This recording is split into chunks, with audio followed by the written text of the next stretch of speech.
Po několika letech v roce 2018 a 2017 mi nádor explodoval a narostl do velikosti 9x10 cm, což znamená, že mi doslova třetina mozku byla sežrána. Když je něco v mozku sežráno a odstraněno, už to nikdy nemůže dorůst zpět. Měl jsem nehomogenní nádor, který obsahoval části s glioblastomem, což je nejagresivnější nádor, jaký existuje. To je skutečně vidět. Ukážeme snímek s kontrastní látkou z magnetické rezonance. V archivech není žádný záznam o tom, že by někdo tento nádor přežil. Lidé žijí asi 1 až 2 roky v závislosti na velikosti nádoru, ale nikdo nežije déle než to. A poté, co jsem upřímně řekl své amen, jsem jasně a zřetelně uslyšel hlasitý mocný hlas, který mi řekl: nedovolím ti zemřít na věky a navždy po celou věčnost. A v dnešním pořadu, na který se opravdu těším, jsme sotva stihli začít, protože je tolik témat, o kterých jsme spolu neformálně diskutovali. Mým hostem je muž, který zažil velmi významné, řekněme, trauma, tragédii ve svém životě. Konkrétně měl nádor na mozku, velmi invazivní nádor, který ho téměř přivedl na smrtelnou postel. Setkal se s Bohem a bez dalšího zdržování teď uslyšíte jeho příběh. Dnes je s námi Goran Šušlič. Gorane, moc ti děkuji, že jsi udělal čas a jsi součástí tohoto podcastu. Doufám, že tímto podcastem oslavíme Boha a že poslouží k povzbuzení a inspiraci ostatních. No, určitě bych mohl říct, že jsem vyrůstal v křesťanské víře. Opravdu jsem se do toho narodil a žil jsem svůj život víceméně, nebo spíš docela výrazně jako křesťanský věřící, ale bez toho, abych zažil skutečně hluboké, opravdové obrácení a abych se duchovně znovu narodil. V roce 2010 mi byla diagnostikována velmi vážná mozková nádor. V té době měl přibližně 4 cm, což byla poměrně velká hmota. Byl jsem přijat do nemocnice, ale tehdy mi ho neoperovali ani chirurgicky neodstranili, protože jsem tehdy úplně nesouhlasil s tak velkou operací a proto jsem se vrátil domů ke své rodině. Právě tehdy jsme se jako rodina začali vroucně modlit k Bohu, aby mě zázračně uzdravil a já jsem se pomalu, ale jistě začal cítit mnohem lépe a zažíval jsem postupné zlepšení svého celkového stavu a pohody. A pak, jak jsem se začal cítit lépe, jsem nějak začal ztrácet svůj vztah s Bohem. A kromě toho téměř jsem začal mít pocit, že mi nepomohl Bůh, ale že jsem zdravý díky svým vlastním činům. Přešel jsem na bylinné extrakty, vzdal jsem se masa, mléka a všech průmyslově vyráběných živočišných produktů. Řídil jsem se, hloubkou správné terapie, přírodní výživy, bylinných extraktů, bez falešných vitamínů nebo minerálů, které jsou ve skutečnosti škodlivé a používají se v dnešních obchodech se zdravou výživou. Ve skutečnosti lidskému tělu škodí. Naše tělo dokáže využít pouze rostlinné látky, pouze přípravky, které jsou skutečně extrakty z různých druhů rostlin a pak fungují tak, jak mají. O tom by se dalo hodně mluvit, ale do toho bych teď nezabíhal. Například, jak přesně jste se cítil v roce 2010, v tom konkrétním roce? Zažíval jste tehdy nějaké výrazné bolesti hlavy nebo nepohodlí? Byla to stálá bolest hlavy? Nějaké migrény? Jak jste se vlastně dostal k tomu, že jste si řekl, hele, chci jít k lékaři, abych to nechal zkontrolovat? No, náhle jsem omdlel a pak mě rychle odvezli sanitkou do nemocnice. A tam při vyšetření zjistili, že mám velký nádor na mozku, přibližně 4 až 5 cm velký. Pak chtěli okamžitě všechno úplně odstranit, ale naštěstí moje drahá manželka důrazně protestovala a nakonec to nedovolila. Takže mi opatrně otevřeli lebku a potom, když to udělali, okamžitě zavolali mojí manželce, aby si od ní výslovně vyžádali souhlas s úplným odstraněním všeho. Ona to rázně odmítla, takže mě pečlivě zašili a prostě mě tam nechali. A podle jejich lékařského posudku jsem se vědomě rozhodl nezůstat naživu, což bylo hluboké a těžké zjištění. A také velmi dlouhý běh. A pak jsem začal, takže předtím jsem jedl hodně masa a nezdravých jídel. Od té doby jsem se stal naprostým vyznavačem rostlinné stravy a jím pouze rostlinné potraviny. Přestal jsem jíst maso i všechno ostatní a začal jsem se cítit mnohem lépe. Takže během té doby v nemocnici a i potom jsme se neustále modlili k Bohu, aby nás uzdravil a zachránil, jak jsem už zmínil. A jak se mi začalo dařit lépe, čím dál víc jsem zapomínal, že mé zdraví je výsledkem jeho zásahu. A po půl roce jsem přestal úplně se modlit i studovat, vlastně na celý rok, omlouvám se. A najednou jsem skončil v nemocnici. Zjistilo se, že jsem byl na kontrole měsíc předtím a měl jsem nádor tady na levé straně. A měsíc poté, protože to byl ten nejzhoubnější nádor, jaký existuje, se při mém přijetí do nemocnice zjistilo, že na druhé straně mozku se vytvořily další 3. Jeden měl 2, hlavně 1 centimetr. V podstatě mi byla celá hlava prakticky rozežraná a pamatuji si to opravdu velmi dobře. Nemocniční personál mi naprosto jasně řekl, že mi prostě nemohou pomoci, že bych měl vlastně jít domů a připravit se na to, že se rozloučím se svou milovanou rodinou, i když jsem skoro vůbec nemohl komunikovat.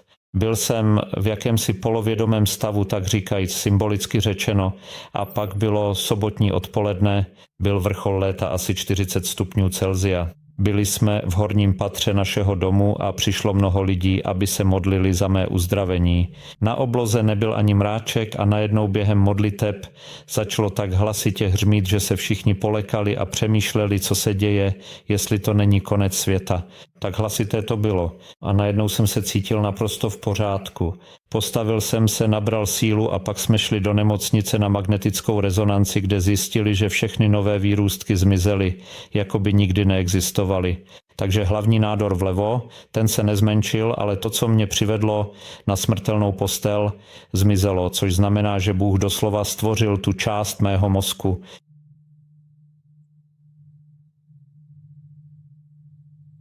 V roce 2010 bylo zjištěno, že máte nádor na mozku o velikosti asi 5 až 6 cm. Během té doby, poté co jste se o tom dozvěděl, jste přešel na rostlinnou stravu. Přesně tak. Přesně. Jak dlouho jste zůstal na té rostlinné stravě? Jak dlouho jste byl na té rostlinné stravě? Byl jsem na ní rok, ale v posledních 2 nebo 3 měsících jsem začal ztrácet disciplínu a začal jsem jíst jako běžní lidé, stále bez masa, ale nezdravě. A tak jsem za pouhé 2 měsíce, co jsem opustil zdravou stravu a bože znovu onemocněl, protože pokud někdo nechválí a neoslavuje Boha a neprojevuje vděčnost, znamená to, že Boha opustil. A pak jste se, řekněme, vrátili k tomu upřímnému způsobu stravování, který jste měli předtím. Takže když Bůh vykonal další zázrak, začal jsem zase dělat věci správně. A také, jak bych to měl adekvátně a přesně vyjádřit? V dost hlubokém stavu, víte, určitého druhu pocitu. Výkyvy. Nacházel se na kolísavé, spíše nestabilní křivce. Nebyl jsem vlastně stabilní. Pilně jsem pracoval pro Boha a důsledně jsem lidi varoval, ale ne v úplné plnosti. A pak po několika významných letech, konkrétně v roce 2018 nebo 2017, mi nádor explodoval a zvětšil se na velikost 9x10 cm. Takže 1/3 mého mozku byla doslova sežrána. A když je něco v mozku sežráno a odstraněno, nemůže to znovu dorůst, protože nervové buňky nerostou, nerozmnožují se, takže když je to odstraněno, je to prostě pryč.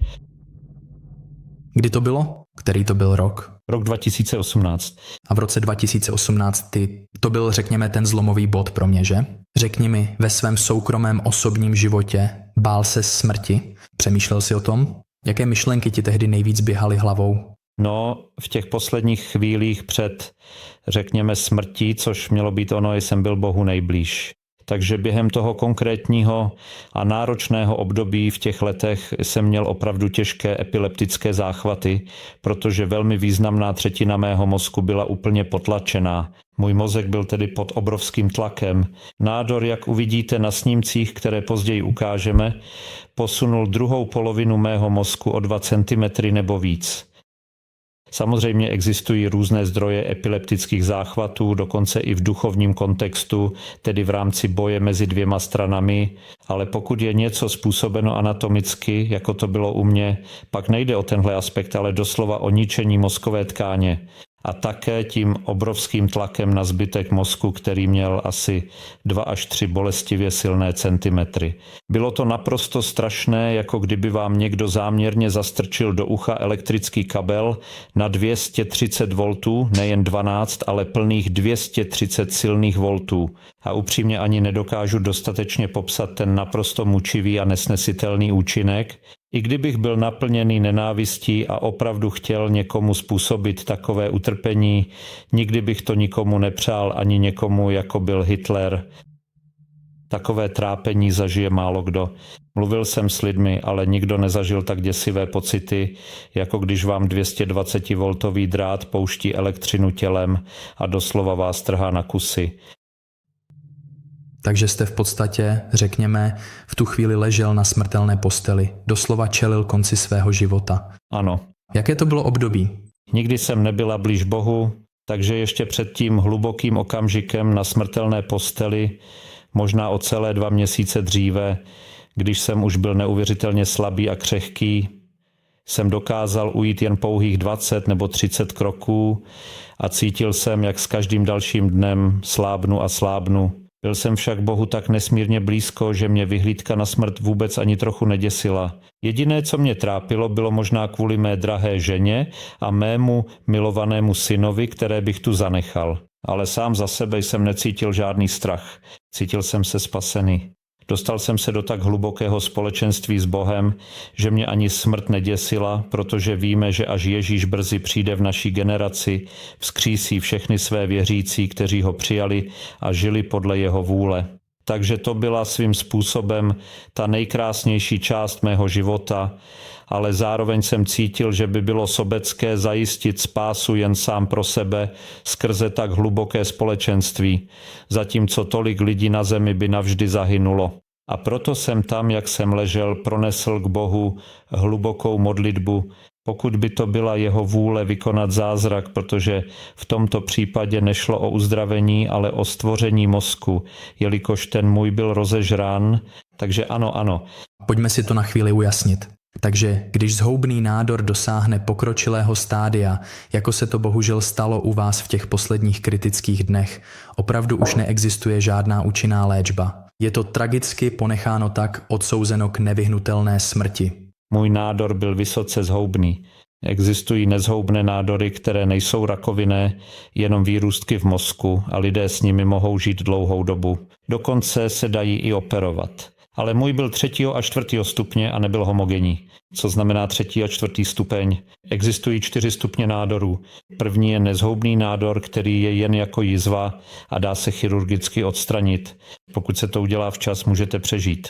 Ale čím vyšší stupeň, tím je nemožnější pacienta vyléčit.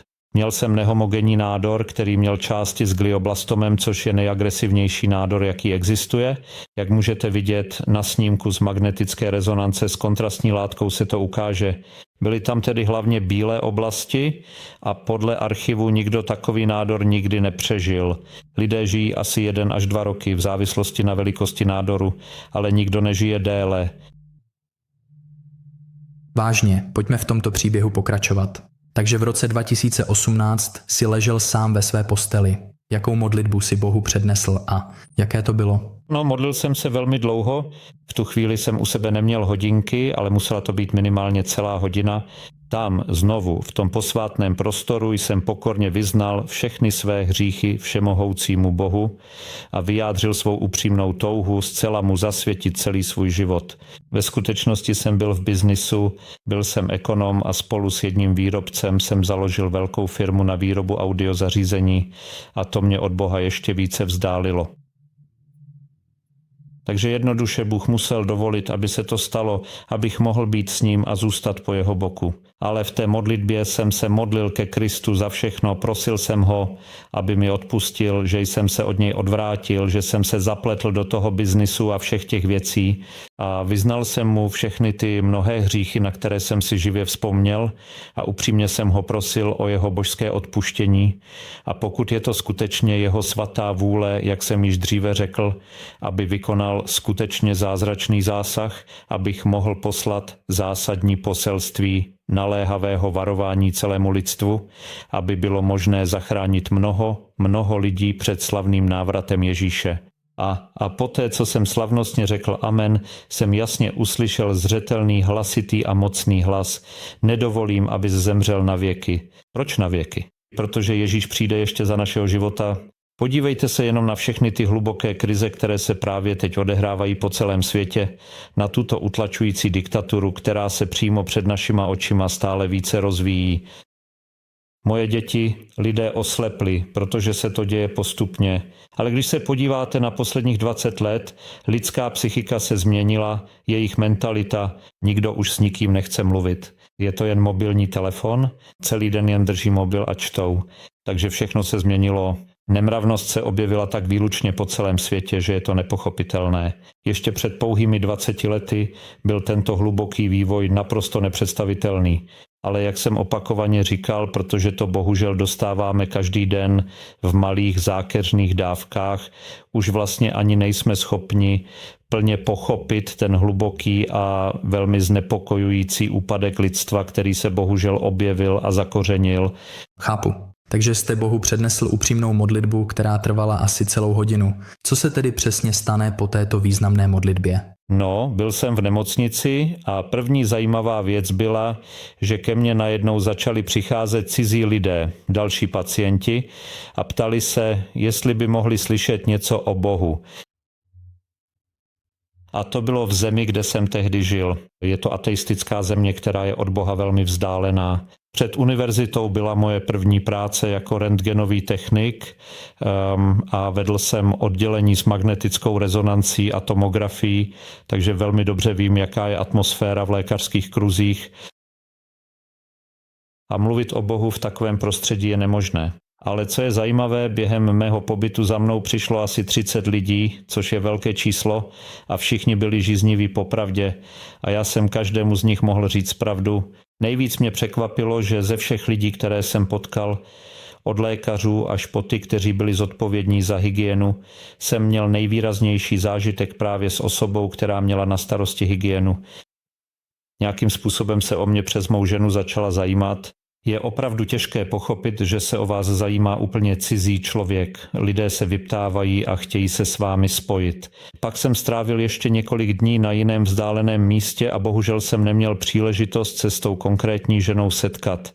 Tak jsem se tam vydal a i když jsem byl ještě docela daleko, hned na mě zavolala: Gorane, prosím tě, můžeš mi říct něco opravdu hlubokého o pravdě, o Bohu, o Ježíši? Myslím tím, že se tam děly tak neuvěřitelné zázraky a lidé v té nemocnici se obraceli k víře, že jsem byl upřímně v šoku, protože jsem nikdy předtím nic takového nezažil. Vždycky jsem studoval Bibli a konec časů před Ježíšovým návratem, ale nikdy jsem nebyl svědkem tak mocných a intenzivních božích činů. Mohu také říct, že i dnes intenzivně pracuji pro Boha a zázraky se dějí neustále. Například nedávno jsem za naprosto podivných a skutečně zvláštních okolností, které prostě nejsou realistické ani uvěřitelné, se mi nějakým způsobem podařilo dostat k té konkrétní osobě. Lidé mi pak volali, protože byla jedna velmi nešťastná žena, která pomalu umírala na agresivní rakovinu, jež zcela pohltila celou její břišní oblast. Všechno, každý jednotlivý orgán byl naprosto pryč a bylo to opravdu hrozné a srdcervoucí to vidět. Proto jsme ji s mou milovanou manželkou navštívili, vroucně se s ní modlili a dlouze a hodně jsme si povídali o Bohu, o hluboké a věčné pravdě. Poté byla převezena na oddělení paliativní péče kliniky, kde jsou umisťováni lidé na konci života. Modlili jsme se a já mám také skupinu. Mohu ti dokonce poslat odkaz, aby se k nám mohl připojit na Facebooku a online. Každopádně pár dní po našich modlitbách byla žena propuštěna z jednotky paliativní péče a cítila se lépe než kdy dřív. A nyní se k nám připojuje v našich společných modlitbách. Takové věci zažíváme neustále. Sláva Bohu, takový byl tedy výsledek mého společenství s Bohem. Ještě před 18 lety jsem pro něj v různých fázích pracoval, ale od té doby jsem mu plně zasvětil celý svůj život. A v důsledku toho mnoho lidí skutečně našlo Boha. Ne nějakou vlastní silou, ale právě proto, že jsem Bohu dal svou mysl. aby mohl pronést tato hluboká slova skrze mě, ne skrze mě samotného, ale skrze své božské vedení. Sláva Bohu. Rád bych se jen trochu vrátil k vaší zkušenosti. Poté, co jste se modlil k Bohu tu hodinovou modlitbu, co se stalo s rakovinou? Co říkali doktoři? Jak vypadaly následné skeny? No, když jsem byl v nemocnici, znovu to otevřeli, víte, aby zjistili, co se dá dělat. A pak to zase zavřeli. Vzali asi 1,5 centimetru tkáně na analýzu, kde zjistili jen to, že to bylo ve 4. stádiu. To znamená ten nejzhoubnější nádor, jaký existuje, takový, který ani není v archivech. Mezi miliardami lidí se možná vždy najde někdo, kdo něco takového přežil. Stejně jako u bomb v Japonsku, i tam byli lidé, kteří přežili i ve vzdálenosti 400 metrů. Ale za normálních okolností neexistuje v lékařských archivech žádný záznam o tom, že by to někdo přežil, protože je to rychlejší a ani s přírodními terapiemi ne. Jsem zastáncem přírodní terapie s bylinnými extrakty, ne těch takzvaných vitamínů a minerálů prodávaných v bioobchodech, kde na tom lidé jen vydělávají. Ale i v těchto obchodech jsou tyto extrakty. Například vápníkový extrakt se vyrábí z určité rostliny v oceánu a musí pocházet z živé látky, protože pak je všechno jemně rozemleté. Takže tím chci říct, že podporuji tu klasickou bylinnou medicínu, která jde mnohem hlouběji než to, co máme dnes, kdy si lidé neuvědomují, že jde jen o peníze. Ale abych se vrátil k původní otázce, po tom skutečně ohromujícím zážitku jsem velmi rychle vstal z postele a všechno jsem efektivně zvládl. Lidé mi neustále vytrvale volali a chtěli se mnou mluvit, zatímco jsem byl ještě v jejich postelích. Dokonce i oddané sestry, které přišly do pokoje, aby mě zkontrolovali. Bylo to všechno opravdu docela zajímavé a rozhodně nezapomenutelné období. A pak, nevím, lékaři nemohli úplně uvěřit, že se mi daří tak pozoruhodně dobře. Takže si mě tam nechali o něco déle, než původně plánovali, ale po dobrých 10 dnech jsem byl oficiálně propuštěn a okamžitě jsem šel domů se svou milující rodinou. Cítil jsem se mnohem lépe a ulevilo se mi. V té době jsme žili v horské vesnici a vydali jsme se na 10 kilometrů dlouhou procházku kopci. A předtím jsem nedokázal ujít ani 10 metrů, ale po božím zázraku jsem šel na procházku, která trvala víc než 3 hodiny nahoru a dolů po kopcích. Bůh skutečně vykonal nepředstavitelný zázrak. To je to, co mohu říct, a všichni lékaři se mnou souhlasí. Viděli mě ti nejlepší lékaři, protože nedokázali pochopit, co se stalo. Jeden lékař řekl, víte, pane, Bůh neexistuje a zázraky se nedějí. Teď vám něco povím. Jelikož váš nádor zmizel, ve skutečnosti nezmizel, protože prostě nemůže jen tak zmizet. Spíš si ho vaše tělo nějakým způsobem srolovalo ho a schovalo ho mezi buňky. Bůh neexistuje, zázraky neexistují, takže je to jen evoluční možnost. Takže tělo našlo způsob, jak ten mozek srolovat, aby fungoval. Myslím tím, a lékařů si velmi vážím, protože jsou nesmírně vzdělaní a studují 2x tolik, co ti z nás, kteří dokončili běžné vysokoškolské studium, ale jako lékař musí člověk používat vlastní rozum, protože farmaceutický průmysl řídí univerzitní proces a bombarduje studenty nepravdivými informacemi, aby se jejich léky mohly prodávat. Ale je potřeba to zdůraznit. Lékaři jsou v přírodní medicíně nezbytní. Máme mnoho lidí, kteří jdou do extrému a tvrdí, že žádné lékaře vůbec nepotřebujeme. Skutečná rovnováha spočívá v tom, že využíváme a filtrujeme obě strany. To je přesně to, co se skutečně stalo. Lékaři byli docela ohromeni, někteří skutečně uznali pravdu a jedna z lékařek z té skupiny byla významnou členkou naší modlitební skupiny po dlouhou dobu. Takže vlastně, když už mluvíme o lékařích, právě jsem si vzpomněl, že jsem měl kamarádku, se kterou jsem byl blízký. Byla to lékařka, která měla vlastní praxi v přírodní medicíně a byla velmi oficiální zdravotnickou profesionálkou, ale byla zapojená do náboženství New Age, kde se používaly metody pocházející z druhé strany. A pak nás zázračným způsobem spojil Bůh skrze její matku, která byla ateistka a slyšela o mém zážitku s uzdravením. a pak chtěla, abychom si promluvili i o jejím případu, měla totiž, jak se to říká, je to nemoc, při které se nervy rozpadají a brzy už nemůžete chodit, jste čím dál slabší, nakonec už ani neotevřete ústa a zemřete. V podstatě je to nevylečitelné, neexistují lidé, kteří by se z toho uzdravili. A i tehdy ji Bůh chránil ještě než nás poznala. I když byla zapojena do New Age, její nemoc postupovala poměrně pomalu, asi 10 až 15 let, což je neobvyklé, ale Bůh ji připravoval, protože věděl, že pozná pravdu.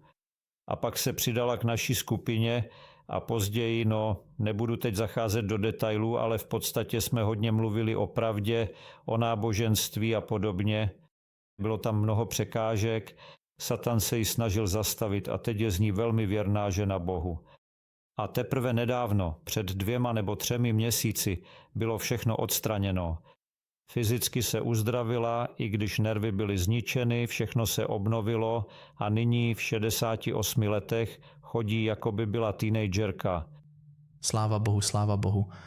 Řekněte mi, jak dlouho to trvalo od chvíle, kdy jste se modlil a až do úplného uzdravení. Stalo se to přes noc, hned po modlitbě, nebo to byl nějaký čas, během kterého to postupně odeznělo? Vzpomínáte si? Jak jsem řekla, hned potom jsem vstala a znovu nabila sílu a vše ostatní, ale trvalo možná rok nebo 2, než se všechno ustálilo, než se ty krevní sraženiny, které se nahromadily v mozku, vstřebaly a všechno. Ale musím říct, nemyslím si, že bych lhala. Bůh mě nechal trochu slabší. Takže ani dnes nejsem úplně silná, když se například podíváme na apoštola Pavla. 3krát se modlil k Bohu, aby mu tu nemoc z hlavy vzal.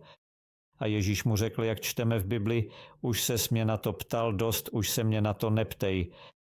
Takže Bůh často nechává lidi trpět, aby nespichli. Jako manažer jsem mohl mít sklony k píše a proto mě Bůh prostě nechal takhle. Přivedl mě všude, ale nakonec k sobě a k pokoře. Ale já i my všichni se stále musíme modlit k Bohu, abychom si znovu nerozvinuli své negativní vlastnosti. Samozřejmě, povězte mi o celém období vaší nemoci, vaší nemocenské, o útrapách, obtížích, kterými jste prošli. Co vám, řekněme, Bůh ukázal skrze celou tu zkušenost. Láska. Jaký život si žil a předtím? Žil průměrný život běžného občana? Nebyl jsem zapletený do zločinu ani do žádných zvlášť zlých věcí. Ale situace je taková, že před Bohem jsou zločinci často blíže k němu a ke spáse. Než lidé, kteří ochladli, ti, kteří znají Boha, ale ochladli, když se na to podíváme. Vzpomněňme si na zloděje, který byl vedle Ježíše na kříži. On byl spasen, ale všichni ti Židé, kteří ho zabili, kteří byli Bohu blízko, spaseni nebyli. Takže Bůh určuje naši odpovědnost podle naší znalosti. A protože jsem byl dítětem a vnukem pastorů, křesťanských kazatelů, věděl jsem víc než ostatní. A Bůh posuzuje hřích podle znalosti. Ti, kteří nic nevědí, kteří nikdy ani neslyšeli, že Bůh existuje, budou spaseni podle svého charakteru a znalostí, které měli. Ale čím hlubší je naše poznání, tím jsme svým způsobem více chráněni. Protože čím hlubší je naše poznání, tím blíže jsme Bohu a tím více jsme chráněni, ale zároveň jsme také více zodpovědní.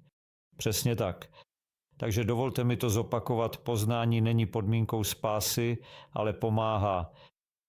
Satan nás, když máme poznání, může snáze svést k New Age a ke všem možným věcem. Řekl byste tedy, že ve vašem životě, vezměme si to, před tou významnou nemocí jste vybudoval prosperující firmu, úspěšné podnikání a tak dále.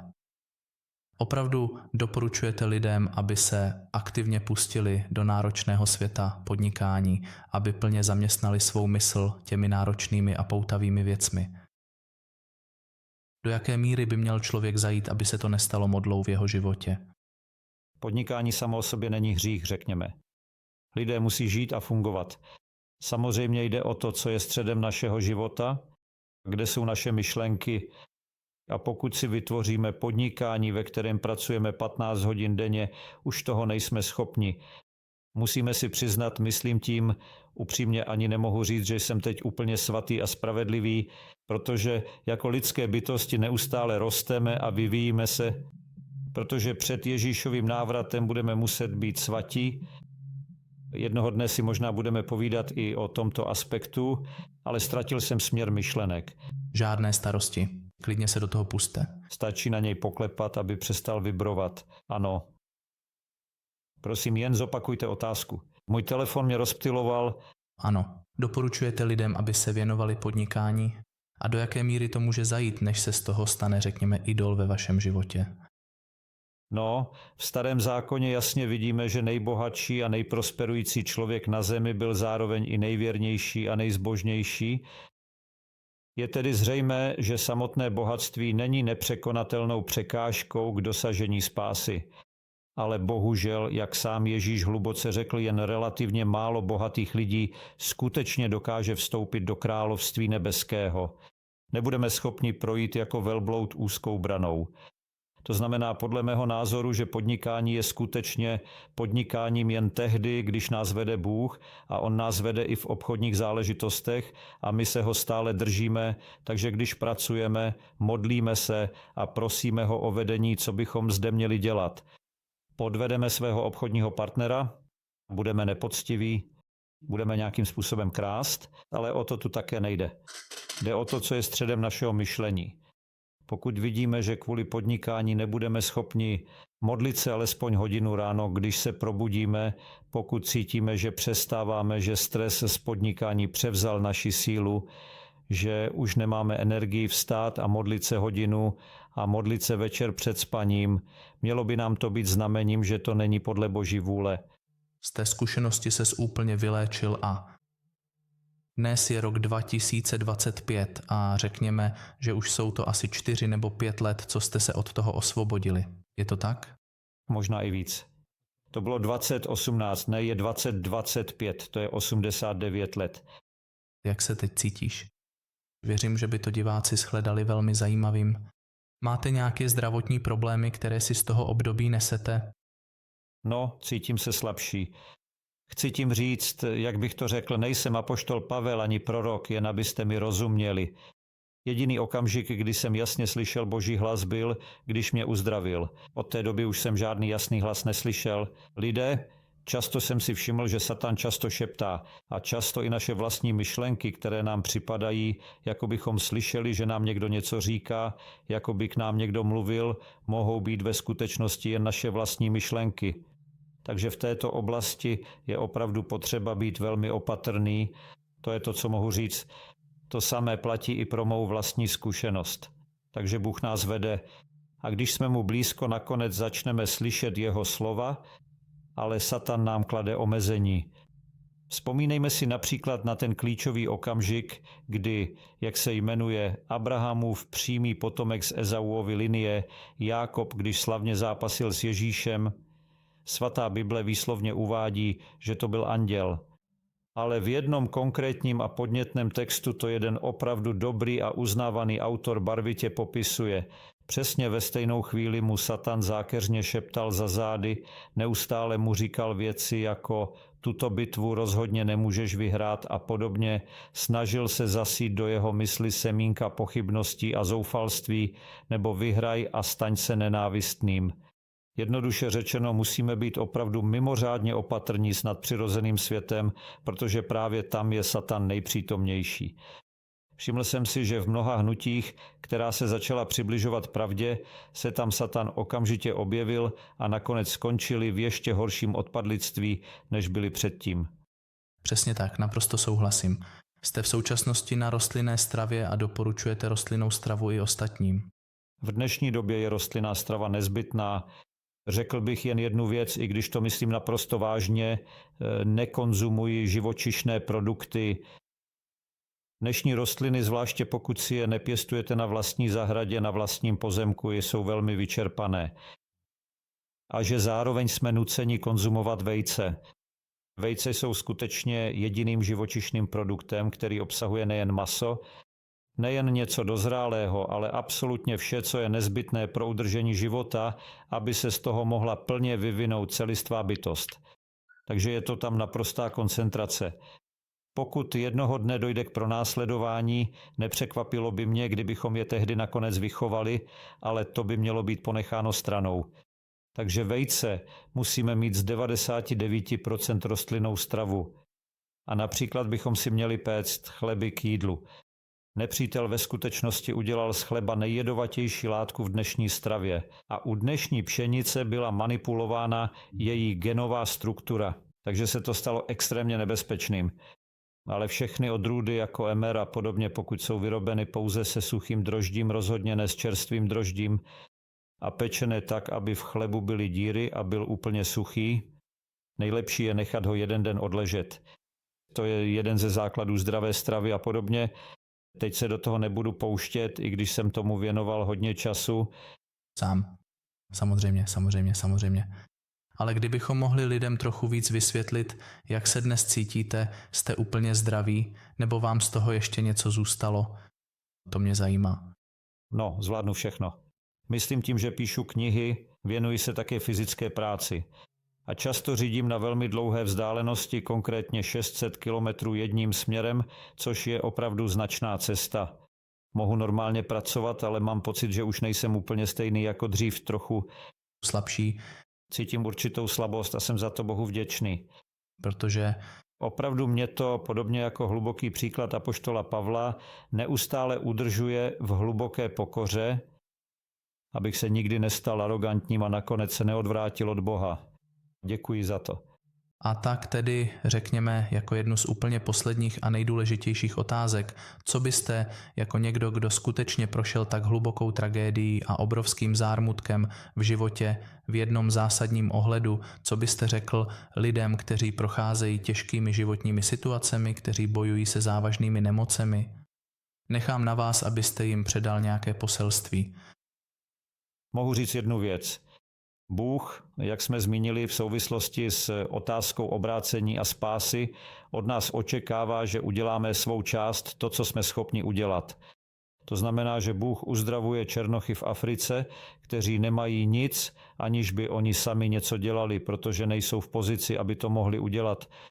Ale u nás, kde jsme schopni něco udělat, očekává, že přejdeme na zdravou stravu a budeme používat rostlinné extrakty. Ale ani tyto věci nemohou vyléčit vážné nemoci a právě tam je potřeba Boží pomoc. Ale z naší strany se musíme vzdát masa, alkoholu, kávy, cigaret, škodlivých věcí, černého a zeleného čaje. Takže všechny nezdravé věci na mé stránce mimochodem bych vám velmi doporučil. Mám 2 speciální stránky a skupiny na Facebooku a na internetu a tam můžete snadno najít obsáhlou sekci o zdravé výživě. Existuje podrobná kniha, kterou jsem pečlivě sestavil z několika vážených autorů, která důkladně vysvětluje všechny základní principy zdraví, důležité výňatky, které jsou skutečně potřebné a tak dále. Myslím, můžete to prosím napsat na obrazovku? Můžete, to dostanete. Nejdůležitější je jíst zdravě, užívat. Při určitých nemocech například existuje 20krát koncentrovaný extrakt z kadidla. Takže běžný extrakt z kadidla je zdravý, ale neléčí. Pokud užíváte vysoké koncentrace při těch závažných onemocněních, jak jste zmínil, může dojít k vyléčení. Takže je nutná zdravá strava, ale také speciální prostředky, které jsou zahrnuty v knize, kterou jsem připravil. A když se toto všechno dodržuje, je možné získat zpět zdraví i v posledních stádiích. A zbytek už udělá Bůh. Samozřejmě. Takže byste také doporučil, abychom udělali všechno, co je v našich silách, jak jen můžeme? Všechno, co je na nás. Všechno, co je na nás a modlitba k Bohu, neustále odevzdání se jemu a to. Nové zrození a to se projeví. Mohu někomu jen položit otázku. Pokud vidíte někoho, kdo vás nenávidí, kdo na vás útočí, kdo vám škodí v různých oblastech, včetně podnikání, a cítíte vůči té osobě nenávist, mělo by to být pro vás signálem, abyste začali prosit Boha, aby vám dal plnost lásky do vašeho srdce, abychom stejně jako Ježíš miloval své nepřátele, i my museli milovat své nepřátele. To neznamená, že bychom se měli svým nepřátelům podřizovat, ale nesmíme nenávidět a i kdyby k nám přišel náš nejhorší nepřítel, měli bychom mu pomoci Gorane, moc ti děkuji, že jsi byl skutečně nedílnou součástí tohoto neuvěřitelně podnětného podcastu. A pokud mohu být tak smělý a položit ještě jednu poslední hlubokou otázku. Bůh tě zjevně zachránil z té těžké nemoci, abys mohl být skutečně zářícím světlem v tomto světě, abych ho otevřeně sdílel a jeho božské slovo, kdyby to byl tvůj úplně poslední upřímný projev na této zemi. Jaké hluboké poselství bys chtěl předat všem lidem? Bůh tě miluje, Ježíš tě miluje, není větší lásky než té, kterou nám dává Bůh Otec a jeho syn Ježíš.